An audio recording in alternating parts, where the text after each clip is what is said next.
This is an iHeart podcast. Making the holidays magical for everyone on your list? It's no small feat. But with TJ Maxx, your magic multiplies. With quality finds arriving daily through Christmas Eve, you'll save on luxe cashmere, the latest tech, toys, and more. So you can check off every name on your list and treat yourself to a holiday look that'll turn heads. Now you know where to go to make all that holiday magic. It's TJ Maxx, of course. It's shaping up to be a very magical holiday.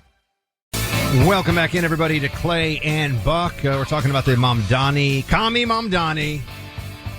He is going to be in the White House tomorrow, so he's got that going for him, which is nice. But we are looking at what this is going to be like. VIP email from Pamela. Thanks, Buck, for reminding me to laugh sometimes at the Democrat antics rather than just feel anger or fear. It's much healthier to recognize it for what it is. Keep the faith. Preserve my sanity. You guys are the best. Well, yes, indeed. Thank you. We try to be happy warriors here. You know, we're in the fight, but look, it's the day to day is stressful and hard enough. We want you to come here, get a lot of great information, get insights, have people like Governor DeSantis and Senator Ron Johnson fill you in on what's happening from the very top levels of government, respectively, in their different spheres, but also have fun. We want you to have fun, obviously, every day. Because it's more fun for us too. So I really appreciate that. I just had to open up with the Jasmine Crock thing today. Do you realize that a man named Jeffrey Epstein, I grew up in Manhattan, and I think there were several Jeffrey Epsteins in my general vicinity. I didn't even think about it until now. Oh my gosh. It's amazing. It is amazing. Also, VIP email from William writes, "Hey, Buck, to continue the fun, we should go to Jasmine's website and donate to her campaign using the name Jeffrey Epstein." Well, don't donate in someone else's name, but I get the joke. And yeah, oh man, funny stuff. All right, now we got this Mamdani meeting tomorrow. What's really at issue here?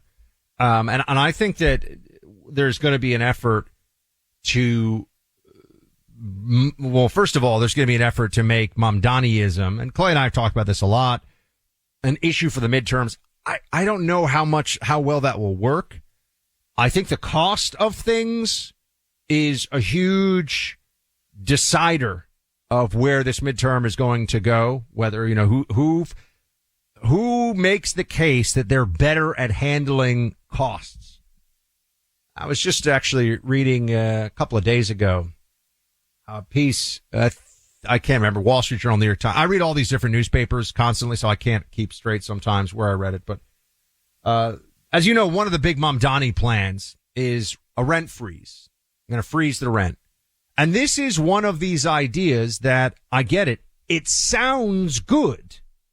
Like, oh, the rent's going to be frozen. A lot of people, now, it doesn't sound good if you're a landlord. We'll get to that. But, the rent's going to be frozen. Because, yeah, New York rent is very high.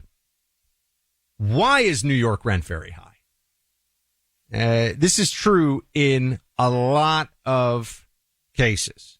Okay, a lot of places. It's not, New York is a test case for this, but it's same thing's true for house building in Los Angeles County. Is that the county, LA? It's LA County, right? Yeah. Los Angeles County. Same thing's true in a lot of very left-wing districts in this, and counties in this country. What makes the cost so high are things like labor cost, regulatory cost, and then market conditions as well. Do a lot of people want to live where you want to live? There's also a supply and demand aspect of it, but there are artificial constraints on the supply and demand as a result of government intervention, right? This is where Hayek, it's a little dry, but Hayek's Road to Serfdom is so good because Hayek makes the case that, and it's very important to remember, government intervention in markets begets more government intervention in markets. The more the government tries to play God, so to speak, in where you can live and what you pay and what you can buy and all this, then there's this tendency for them to say, oh, we've created a distortion in the market. Let's fix it with more government regulation. And you all see this in your day-to-day life. You know, whenever the government has done something, you're like, well, that's a dumb idea. What happens later?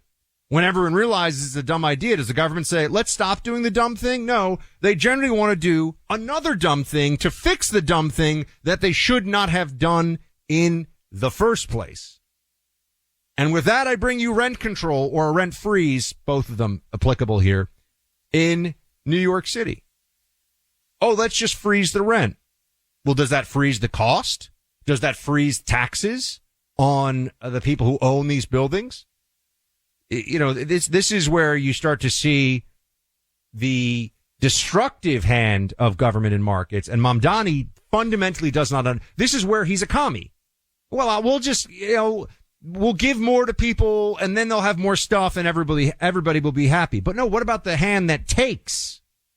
What about the government hand that says, well, that's mine now and I'm going to give it to somebody else? That redistributive mechanism. You think about housing stock in New York City. There are 50,000 housing units, mostly apartments, some multifamilies and homes and stuff, but 50,000 places where a person or a family could live that are off the market entirely, and in disrepair, unlivable. They've got, they had some kind of a flood, or they have an asbestos problem, or they have whatever it is. And you know why they're off the market and not going to be on the market? Because New York City passed laws that make it impossible for the landlords to recoup the cost of what it would be to make the place livable. So you want to talk about artificial housing constraints? These are domiciles that would be ready to go. You got to put some money into them, but the landlords realize if I have to spend, let's just make this kind of simple, a one bedroom apartment. If I spend $50,000, I'm a landlord in New York, right? There we go. I spend $50,000 to bring that apartment up to code, make it nice, make it, clean, safe. Somebody's going to want to live there. But I can only raise the rent from what it used to be $50 a month, $100 a month. I'm never going to recoup my investment. I would need to raise the rent, $1,000 a month or $1,500 a month or whatever it may be. And they won't allow it. And so as a result, you have all these young people like, I can't afford to live in New York. Well, that's because the idiot politicians who run New York City, which is only possible also, the New York bureaucracy is only possible because of the 1% of high earners in New York who fund all of the madness. Also true in California. If 1% of New Yorkers left, that full 1% of top earners, if all of them left, the whole city budget, you'd lose half of the revenue. Be gone. So because New York has such a concentration of extremely high earners, they're able to get away with a lot of really bad policy. It's a bit like a national government that has a tremendous amount of oil. They can get away with a lot of really bad policy because oil is going to pay a lot of the bills. And that's like having an ATM machine that's just spewing out money. When you have, I think New York has obviously more billionaires than anywhere else in the country and more extreme high earners, although maybe the Bay Area actually now, I'd have to look at the numbers because of all the tech stuff. There's tremendous high earners there too.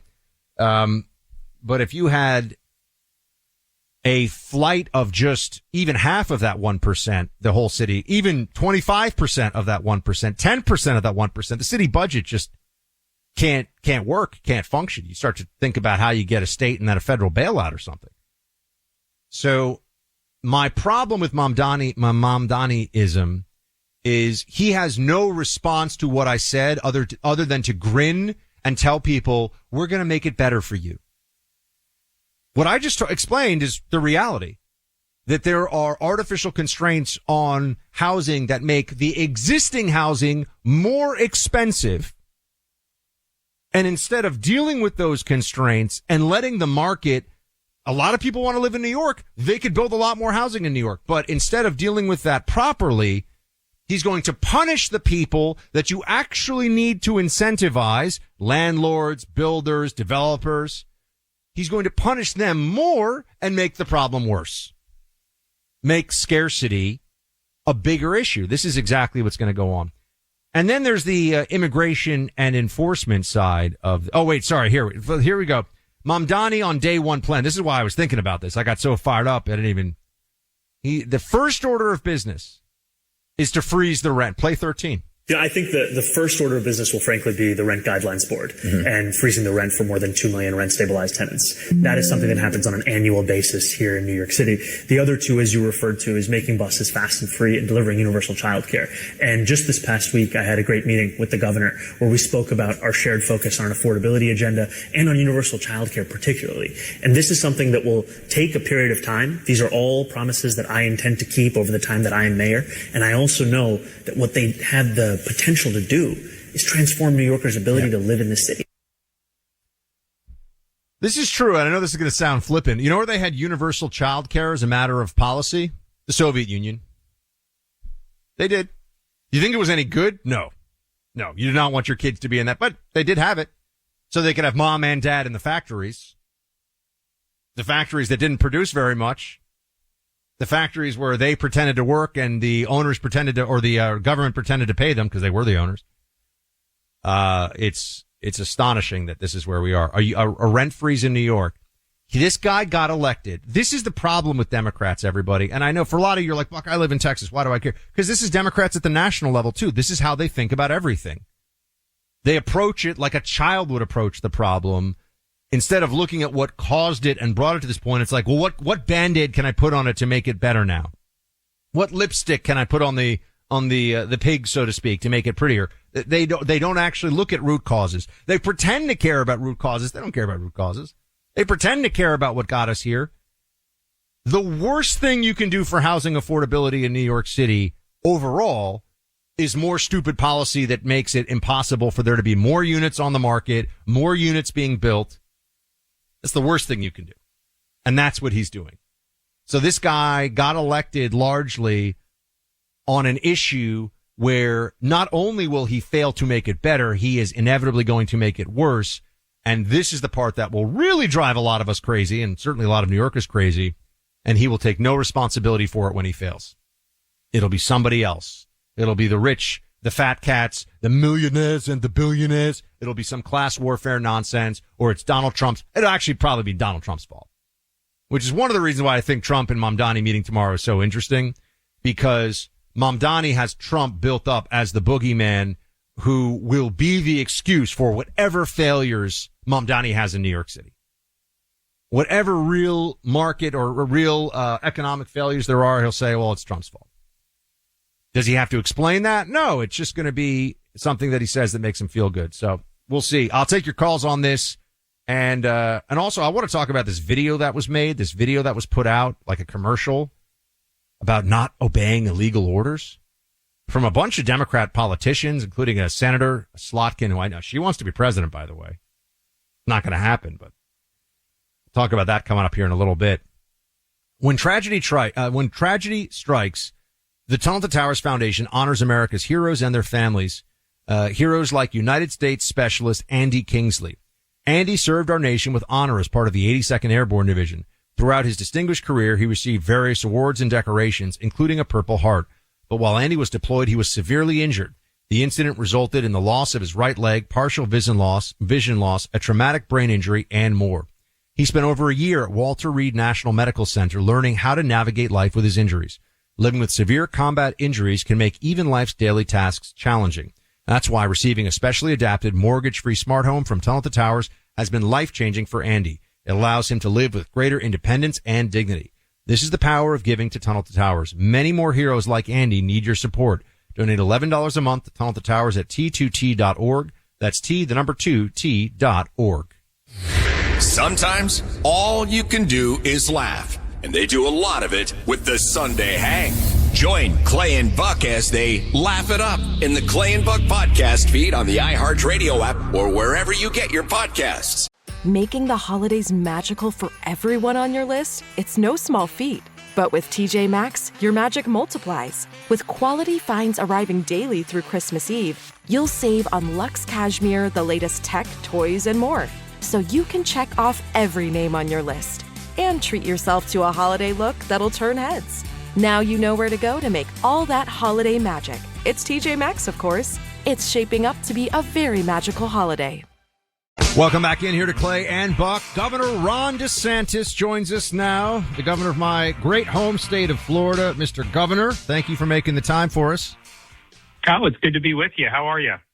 I'm good, man. You're just doing such a good job, honestly. My wife and I were the relatively new Floridians, although she grew up here, but we moved back here. And it's just nice to be in a state where, I always tell the audience, I'm like, good and sane things are happening that I don't even know about. I read about things that you guys are doing up in Tallahassee and I go, oh, that makes sense. I like that idea. You know, when I was in New York, I was like, can we stop the crazy for 5 minutes? Can we just stop the crazy? And by the way, the answer was generally no. Let's start with this possibility, because this is interesting. This has gotten some pretty big names in the commentary space have been having a little back and forth online. You support getting rid of homesteaded property tax in this state. Can you walk through why, how, and whether this is something you think we can actually get done? So one, if you look at what's pinching people, property taxes is one of the biggest things that's pinching people, particularly young families. Why? Because property valuations have gone up. And so you'll have somebody that's had a house for 30 years, they're homesteaded. You have a young family bought a house 3 years ago, their valuation is way higher. So they're paying a much higher amount in property taxes. You have to sell a house. Maybe you get transferred from Miami to Tampa. You buy high tax basis and you're there. So we do have homestead protection. It does limit the increases, but even that, it compounds 3% a year. So taxes is something that we're completely in control of. I can't control the price of housing. I mean, we can do some things to have a good market. You know, we have done big insurance reforms, and we now have 17 new companies come in, and our biggest insurer, Peninsula, just did a rebate or just did a 8% reduction. And so and no storms this year. So we think there'll be positive things there. But ultimately, that's a private market. We control the tax. So here are some numbers. In the state of Florida gets no property tax revenue. I have a surplus. I have a maxed out rainy day fund. I don't get property tax revenue. I don't need it. So anyone that tells you, oh, the state's going to have to raise that, no. In fact, I'm going to give money to some of these local governments that are more fiscally constrained to make up. So that's the first thing. It's all administered and decided by your local authorities, and they get 100% of the revenue. If you go to COVID, you go right before COVID, 2019, local governments in Florida brought in a total of $32 billion in property taxes. You know how much they're bringing in today, 6 years later? $56 billion. Now, listen, we have had inflation. We've had population growth, but it hadn't been that much. And so they're spending this money, that this gusher of property tax revenue, they're spending. And we've been doging the local governments. Blaise Ngolia, our CFO, is doing a fantastic job. You know, he's exposing hundreds of millions of dollars in Miami-Dade, in Jacksonville, and all these places that they're overspending. So that's just the first thing. We've had a huge increase in the size and scope of local governments because they're getting this. Now, another fact, if you take all the property tax revenue, you have residential and business. The residential, the majority of it is non-homesteaded Floridians. So second homes, snowbirds, Airbnb rentals, you name it. That's the majority of residential property tax revenue. And then you have the corporate or the business tax revenue. So the total amount of residential Florida homestead property tax revenue is between 30 and 33% of all of this. Now, mind you, the budgets have gone up way more than 30% in the last few years. So our view is well, if you own your home and then you stop paying taxes in 20 years, the government takes it from you. So is that really home ownership? And I think Florida, we're in a situation, and we're still working on the particulars because the details do matter, and we're going to have something very positive for all this. But we are in a unique position where so much of our tax base is comprised of people that aren't even full-time residents. people that own these big luxury, houses, or they stay in for three months. I'd rather them pay the tax than have, a cop that's got a house worth $400,000 in Miami. So we have the luxury of being able to relieve our citizens of more and more burden of taxation. So that's the nature of it. Now, you've mentioned there have been some stuff. All I can tell you is, like, having watched debates, when you all of a sudden start seeing the same talking points sprouting up just like magically, that that's coordinated, right? That's an op. So there's some people out there who don't want to see this, and it's being orchestrated. But none of the arguments really make sense against it. And a lot of these people, I think all of them, don't even live in Florida. So we have a specific way we want to go for Floridians that'll make a difference. Another thing, Buck, just because there's you got to think out what are the incentives and how this. So, for example, I don't want to do a situation where it's going to incentivize people to flood into the state to claim a tax benefit from other states. So it's going to be structured in a way that, you elected Mamdani, you're not going to just be able to come down here and get no homestead property tax like that. You're going to have to be somebody that's been here for longer. Now, any citizen who's here now, you're 100%. So there's all these different things that we're working on. We're working on it very smartly, and I've got a lot of people that are working on it. But the goal is to have something on the ballot in November of 2026 where voters will be able to vote for it or not. Well, I where I stand on this one, and I've been talking about it for a while, and I think it's really important. And one thing that I see is also a lot of people who would perhaps even want to move within this state.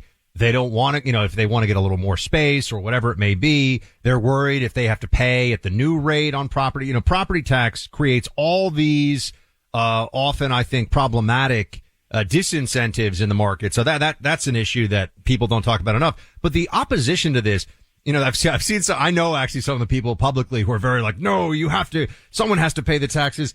Is it just some philosophical, we can't give away more to the boomers, or are there special interests who are aligned against this? Because honestly, I think, and I'm sure you know this, other states are looking to see how this goes here, and they might want to do some restructuring too. Yeah, well, first of all, I think it's both.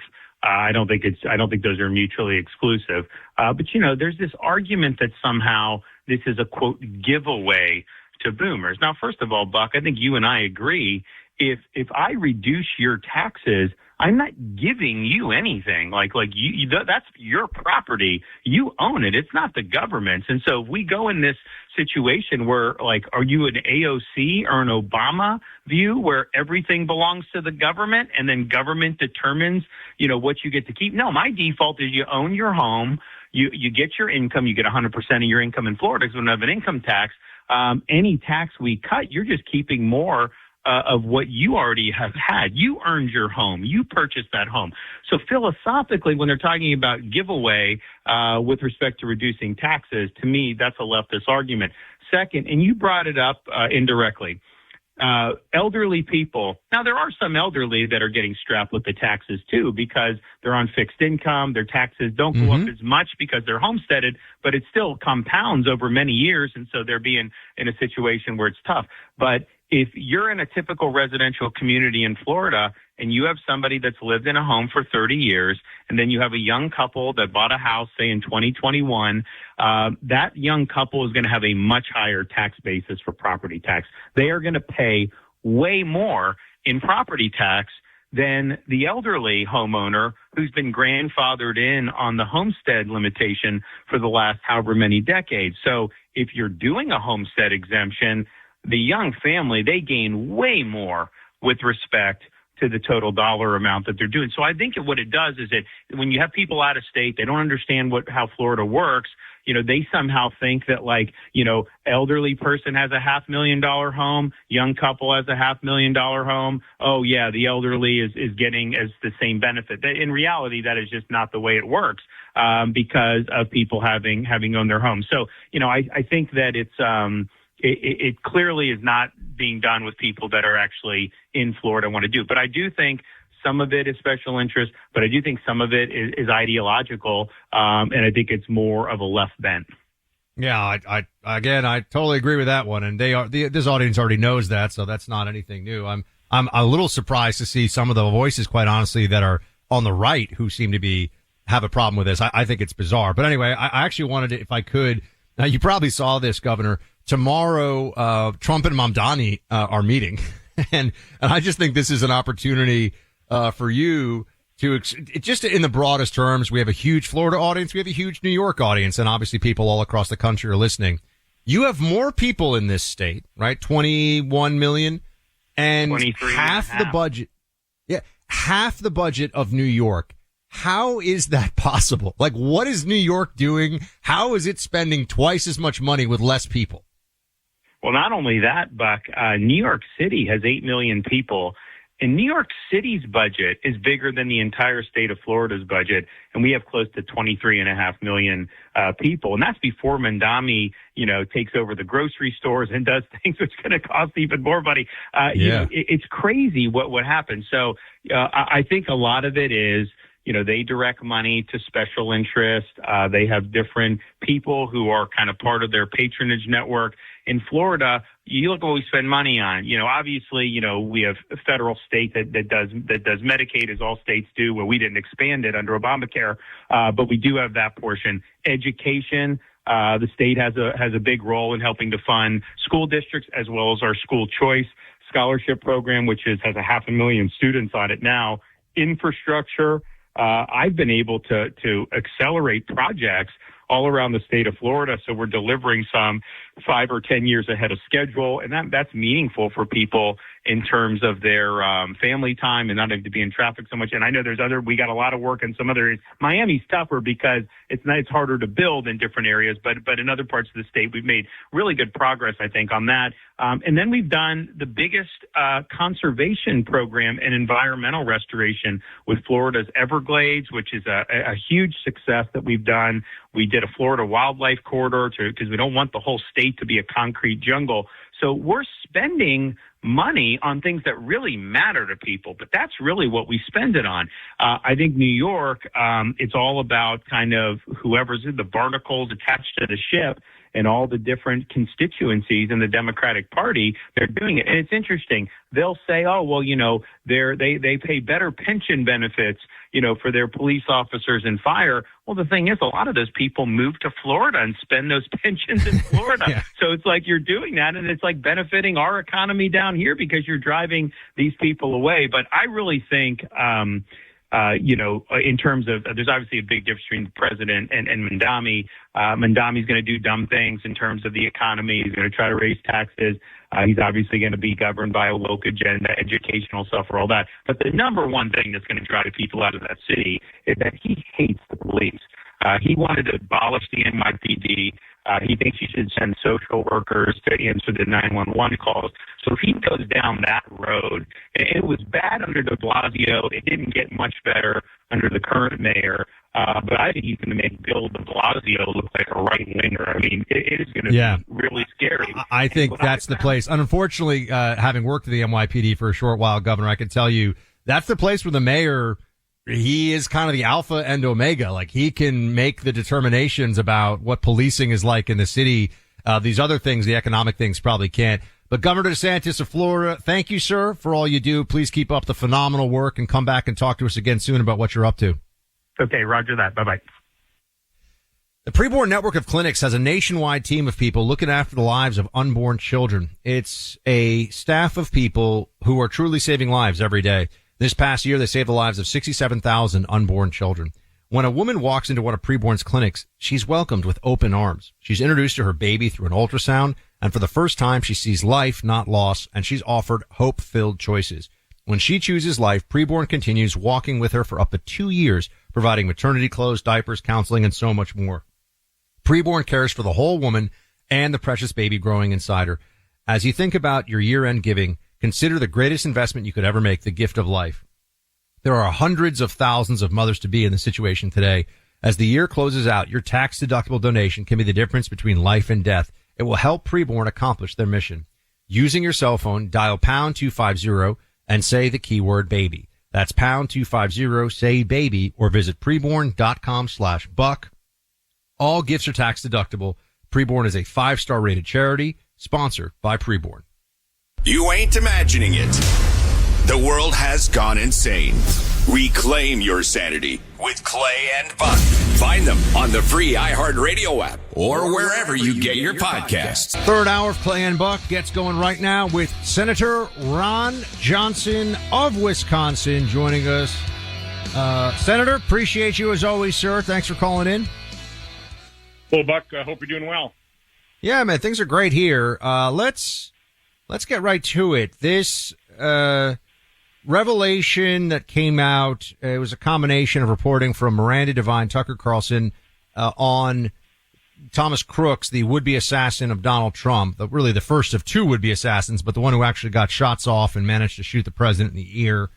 There seems to be information that maybe the FBI had but didn't publicly release, or well, first let me ask you about that. What do you make of this, that there were some accounts online that we weren't told about that indicated, at least at some level, Thomas Crooks had become using trans pronouns and all this kind of stuff? What do you make of this? Did the FBI probably know and just not talk about it, or did they miss it, or what?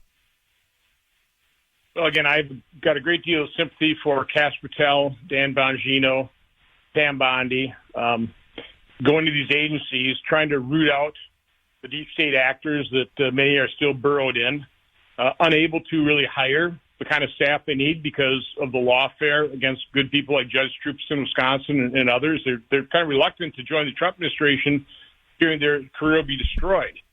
So I want to start there. I've got a great deal of sympathy. These guys come into office, they've got enormous messes they're trying to clean up, actually turn these agencies into what they're meant to be, crime-fighting units for the standpoint of the FBI. But at the same time, I'll say I've been frustrating. We tried to undertake a bipartisan investigation, and then we did some work, but by and large, what we found out about Butler was pretty well gleaned by my investigatory staff in the first week, primarily talking to local law officials. I issued what I considered a friendly subpoena to the FBI to help prompt more documents, more information coming forward. Our liaison at the FBI actually thanked us for the subpoena, but the fact of the matter is we really have not gotten much. So we've had to go out and contact phone carriers and social media companies. We're starting to get information. We're piecing things together. There are things that are interesting that we need to kind of complete the investigation before we start publishing. But no, there's an awful lot unknown about Thomas Crooks that, from my standpoint, we should have known quite some time ago. Just so I'm clear on this, Senator, there's an awful lot that the public should know about that you think the FBI has and has not made public, or there's more that the FBI maybe didn't find? It's probably both. Both? But, okay, yeah. Yeah, again, I'm frustrated, but there's no doubt about it. But again, I don't want to be throwing Cass Patel or Dan Bongino under the bus because just so you know, Senator, we don't do that. We know Cash and Dan here. They're friends of ours. I from before they took these jobs. They took these jobs because they want to help and they want to reform, and and we get a lot of heat for standing up for them here because some people have been very frustrated with them. Even a lot of Trump voters have been frustrated with the transparency issue. But I try to remind everybody, these are enormous, unwieldy bureaucratic institutions that were really left to rot from the inside under previous administrations. There's a lot of work to be done. There really is. So we're pursuing this. I'm pretty well undertaking the investigation now from the Senate standpoint, just through my permanent subcommittee investigation. I kind of walked away from the bipartisan because it just slowed us way down. But again, all I can say is that there's more information that will eventually come out, and some that we have not yet discovered. So we're still doing investigation. Now, on the transparency issue, obviously you were a yes vote for releasing the Epstein files because the Senate was unanimous in this, right? One member of the House, everyone else voted for it. One member of the House says, look, his concern was that he thinks that there are people that will be tainted who didn't do anything wrong, but their name is just in some. Okay, so that was his, but everybody else voted to release this thing.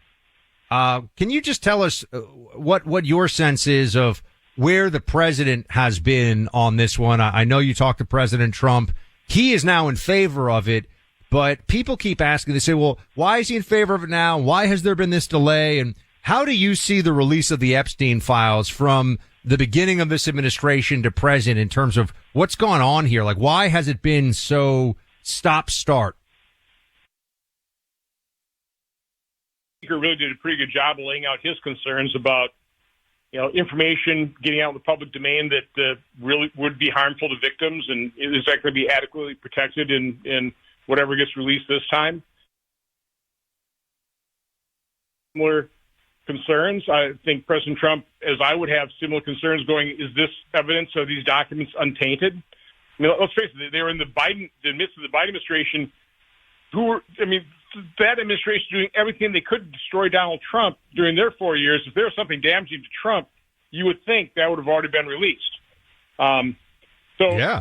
I also take the president's word. I mean, he doesn't. We have serious problems facing this nation. There are a lot of things he's addressing. Do we really need this distraction? Having said all that, I'm as curious as every other American about what happened, bringing people to justice who are pedophiles that engage in this kind of abuse. So again, I'm as curious as anybody. We didn't take a vote, by the way. We just passed this by unanimous consent. I think before the bill even got over here. So yeah, the Senate didn't want to take much time on this. That was a fight in the House. People who fought for disclosure won, and now we'll see what we get. Yeah, it's a rare moment where things just fly through in bipartisan fashion in the Congress. So now once the president signs this, and everyone believes it's going to get signed imminently, 30 days for the release. Is that how this goes? That's what I hear. But again, they still probably need to do review, and there will be some material withheld, and in the law, they've got, I think, 4 or 5 very specific reasons of things that can be withheld. But, really what this reflects is the public wanted to see this. And so as elected officials, when you for a year that's the number one thing that people are calling into your office is, vote to release the Epstein files. In the end, representative government actually works. Yeah. What do you have on the agenda here? I know the Senate goes into recess, next week sometime for Thanksgiving. What are you hoping can get done before the end of this year? Is there anything? Are you going to try to get some judges through? How's that going? What are you looking to get the Senate to finally push over the finish line here before we all head out for the holidays?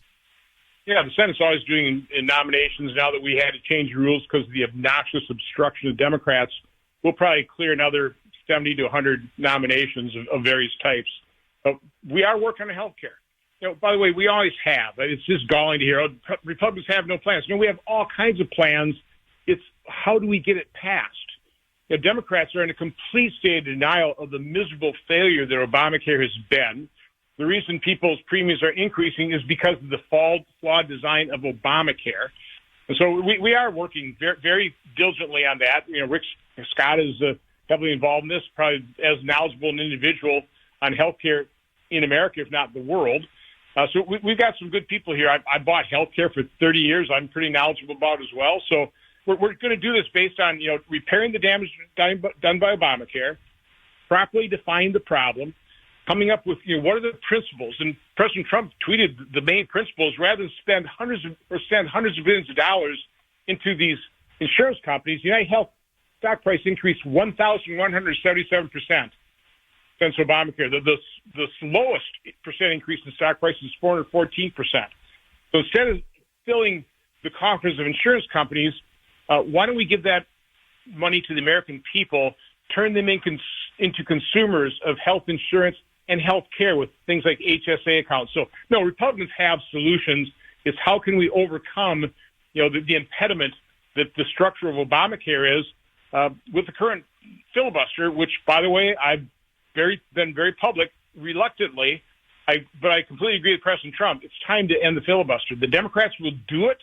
We will look like schmucks in 2028 if they have all the levers of power and they do this, and then do it to maintain their power, as opposed to we're going to do it to secure our elections, further secure our border, hopefully repair the damage done by Obamacare, transition to a system that works. have a prosperous economy, make things more affordable. We would use ending the filibuster for the benefit of the American people, not our own personal power. We're speaking to Senator Ron Johnson of Wisconsin. And Senator, I want to actually circle back, if I can, to the oversight of the FBI for a moment here, because I know you're very up to speed on the Arctic frost situation, right? That was the FBI investigation run under the Biden administration about January 6th and the 2020 election. It looks like there were abuses there. What can you tell us about what we're learning about Arctic frost and what's going to come next? Well, I think what has been revealed recently is this wasn't just a mere fishing expedition. This was a massive partisan dragnet, really meant to cripple the Republican Party. Obviously, Trump was the main target. Yeah, we got, some members of Congress got some of our phone records scooped up. But what's maybe the most outrageous is just ordinary citizens. All these affiliated Republican groups. But, for example, in Wisconsin, 38 Wisconsinites, just God-fearing, country-loving, law enforcement supporting people were on the enemy's list.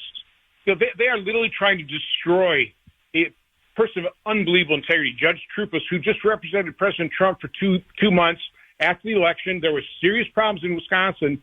They're criminalizing that behavior. They're attempting to. That's what all Arctic frost is all about, criminalizing what basically JFK did in Hawaii, these alternate electors. It's just shameful.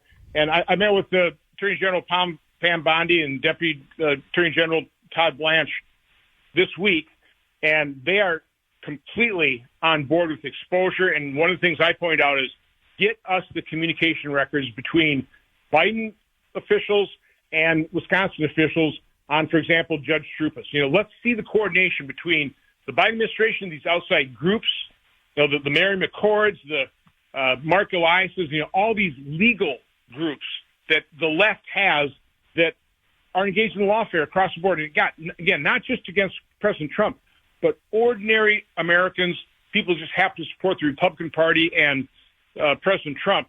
They're trying to destroy all these people. Senator Johnson, one more for you before we let you go. What is your favorite part of a traditional, and I don't know how you guys do it up in Wisconsin, but a traditional American Thanksgiving feast? Your favorite dish? I mean, it's the turkey, it's the dressing, it's the gravy, it's the mashed potatoes, sweet potatoes, and corn. That is my Thanksgiving dinner. I got to have it all in the right portions. I start and portion it out, and I end with the exact portions for that final bite. We just literally had Thanksgiving lunch. John's Bozeman provided it, so I had a pre-Thanksgiving dinner. It was fabulous. Can't wait till Thursday, and I wish all you and all your listeners a very happy Thanksgiving. Same to you, Senator. Thanks so much. Have a great holiday. We'll talk to you soon. Take care. The countdown to Christmas. We're just talking Thanksgiving, but the countdown to Christmas is on now, 5 weeks away. And I'm just trying to get you ahead of the craziness, my friends. How about an awesome gift that you, your family members are going to love? Rapid radios, okay? This is the modern day version of a walkie-talkie. And rapid radios work on an LTE network, meaning they can connect to anyone, anywhere in the U.S. who's holding the same device. And I'll tell you, this can come in really handy. If you're far away from a family member and one of you's experienced a severe weather problem or service disruption, the first thing you want is to be able to stay in touch. And that could be a kid off at college as well and just have touch-to-talk capability. Or an aging parent who's living in another part of the U.S. Whatever it is, whenever there's a serious issue, you want to stay in contact. Rapid Radios wants to make sure you can do that. They deliver peace of mind when it matters most. We don't know when the next storm or emergency will come about, but we do know a way to stay connected. This holiday, give a gift that protects the people you love. No monthly fees, no complicated setup, just pre-programmed, reliable communication when it counts. Go to rapidradios.com. Make sure your family is never out of reach. That's rapidradios.com. News and politics, but also a little comic relief. Clay Travis and Buck Sexton. Find them on the free iHeartRadio app or wherever you get your podcasts. Making the holidays magical for everyone on your list? It's no small feat. But with TJ Maxx, your magic multiplies. With quality finds arriving daily through Christmas Eve, you'll save on luxe cashmere, the latest tech, toys, and more. So you can check off every name on your list. And treat yourself to a holiday look that'll turn heads. Now you know where to go to make all that holiday magic. It's TJ Maxx, of course. It's shaping up to be a very magical holiday. All right, so Caroline Leavitt, the White House press secretary, has been laying down the smackdown on various journos, leftists, libs, reporters. And she's covered a range of topics. I want to get into some of them right now. This was interesting. I knew this was coming, and we maybe at some point will be able to have Linda McMahon on. She's the Department of Ed secretary. We've reached out. A little busy. See if we make that happen. But looks like the Department of Education could be going bye-bye, or at least parts of it. Play Leavitt on cut 27.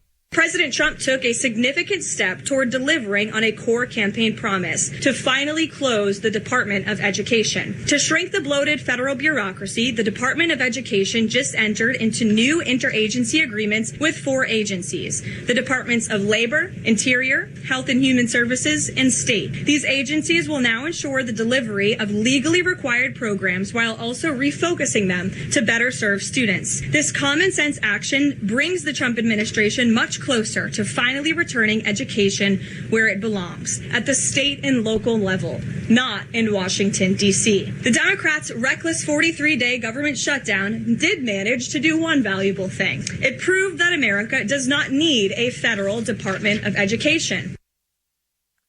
So they are finding a way within the bureaucratic framework that currently exists to kind of dismantle the Department of Education. I think that is the plan here. And that's a good thing. That's a good thing. There should not be a federal Department of Education. There's no reason for this. So several of its main offices, as she laid out here, are going to be moved into other places, labor, interior. So this won't affect the money that Congress gives state schools and colleges. So, but why do we need a huge bureaucratic department as a pass-through for money that goes to state education programs? You start to think about this. You go, hold on a second. We have a whole agency in the Department of Education, whole department, that seems to exist to be the pass-through, the middleman for federal funds that go into. Why don't we just, if we're going to give federal money to education, give money to states that are actually educating kids and running colleges and universities? So I think I'm all in favor of this. Education Secretary Linda McMahon has started a public campaign for the end of her department. Yes, that's what you like to see. The person running it saying this should not even be a job. This should go away. But there's been, the Department of Education has really just been a progressive policy arm under the guise of education, but it's part of a really a lib deep state operation for a long time, because Department of Ed is so left wing, it doesn't really matter what administration is in charge, Republican or Democrat. The Department of Ed just pushes for policies that are left wing, because that's who works there. It's a bit like the Department of or the Environmental Protection Agency. EPA is full of left wing climate change loons. And so it doesn't matter if you have a Republican administration, you have ideologues in an agency who are pushing an agenda and doing so against the wishes of the Republican in the White House. So you got to clean things up. You got to deal with the mess. Yeah, I think this is great. You ask people, what is it's always so fun too. I go, okay, I go into Grok. As you know, I like Grok a lot. What does the Department of Education do? And let's just see what it says. And I'll read this to you. A cabinet-level federal agency created in 1980. Its main job is to oversee and support education, but it does not run public schools. It distributes federal funding, enforces federal education laws, and collects research and administers student financial aid. So it's a pass-through for a lot of federal dollars, and it also, in terms of the civil rights stuff with education, that's just pure, DEI, obsessed left-wing policy stuff. There's no actual need for any of this. And think about this. How serious could the Department of Education be about civil rights when they have been unwilling to stop the madness of the gender identity disorder stuff going on in all these schools where they have men pretending to be women? How can you say you're enforcing Title IX when a guy can say he's a girl and play on women's sports? So the Department of Education gotta go. Hope it goes. They're moving in that direction. Democrats are going to fight because the Democrats, they get to have policy through agencies and departments even when they lose elections. And that's one of the incredibly important revelations of the Trump era, is that if you don't actually deal with this, even when we win elections as Republicans, you end up still with a lot of Democrat administration or Democrat policy pushed from these places. Now, she also spoke, Caroline Leavitt, also spoke about Zohran Mamdani meeting with Trump tomorrow. This is cut 28. Let's hear it. It speaks volumes that tomorrow we have a communist coming to the White House, because that's who the Democrat Party elected as the mayor of the largest city in the country. I think it's very telling, but I also think it speaks to the fact that President Trump is willing to meet with anyone and talk to anyone and to try to do what's right on behalf of the American people, whether they live in blue states or red states or blue cities, in a city that's becoming much more left than I think this president ever anticipated in his many years of living in New York himself. You know why they are so touchy about the whole communist thing? Because we all know that there's some truth to it. If it were absurd, if it weren't really something that bothered them, then they wouldn't always say, no, it's a democratic socialist. He's a democratic socialist. There was the American, I guess it still exists, but it's kind of a joke now, but the American Communist Party grew, and in the 1940s, I think it was basically about 100,000 people. You know what happened to them? They all became Democrats. You know what happened to the communist movement in America? It got folded into the Democrat Party. That's a whole other thing. And there's some great books on this stuff. You can read. Why do they hate Nixon so much?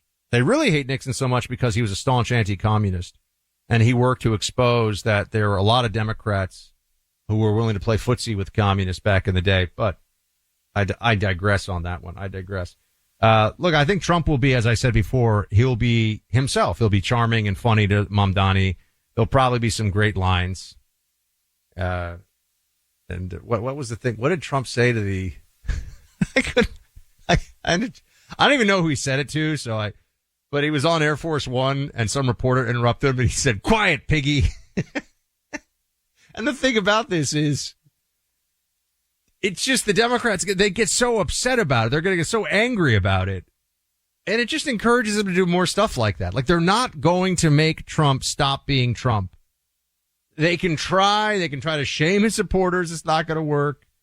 But yeah, I'd never seen that. Can you guys pull that? I don't know if everyone's heard it.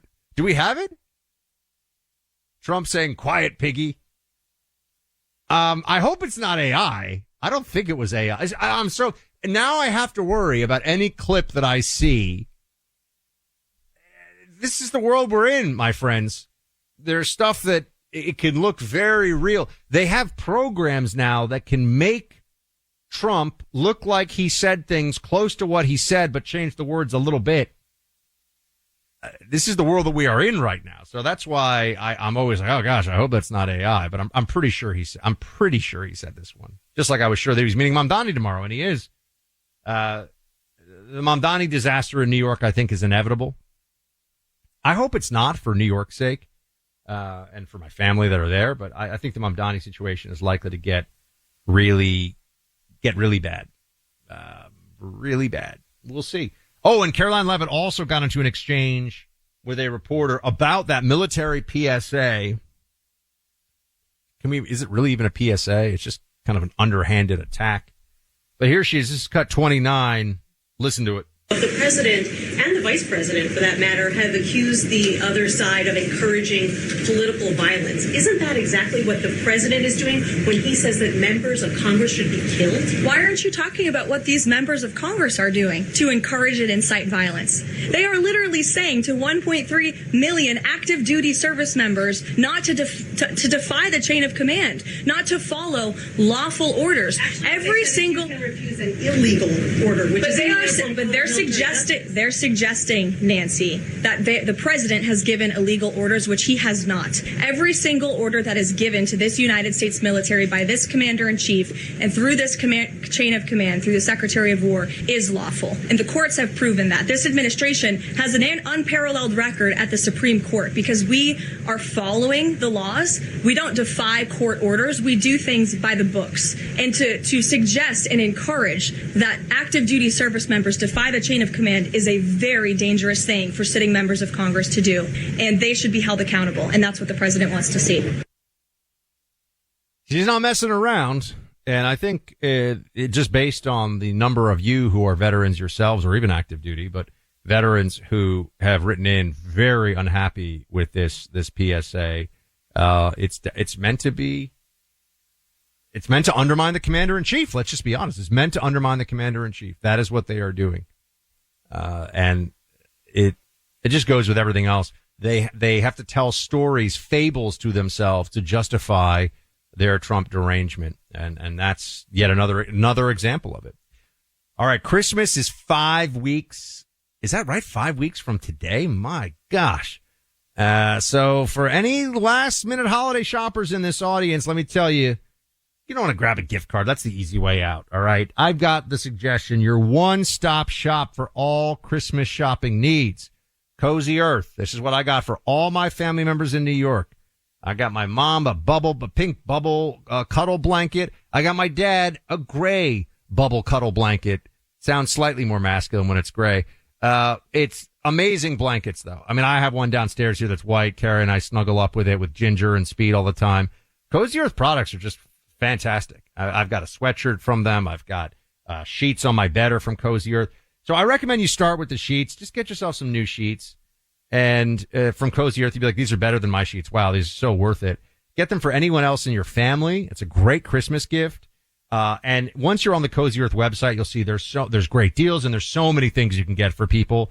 You can get all of your Christmas shopping done at Cozy Earth, and the people you give Cozy Earth gifts to are going to really like them. That's the thing. It's easy, and the people that you give the gifts to are going to love it. So go right now to CozyEarth.com.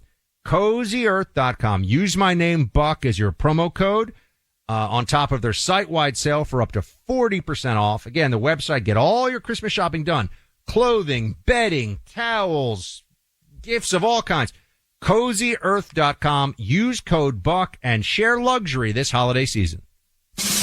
Want to be in the know when you're on the go? The Team 47 Podcast. Trump highlights from the week. Sundays at noon Eastern in the Clay and Buck Podcast feed. Find it on the iHeartRadio app or wherever you get your podcasts. This is an iHeart podcast.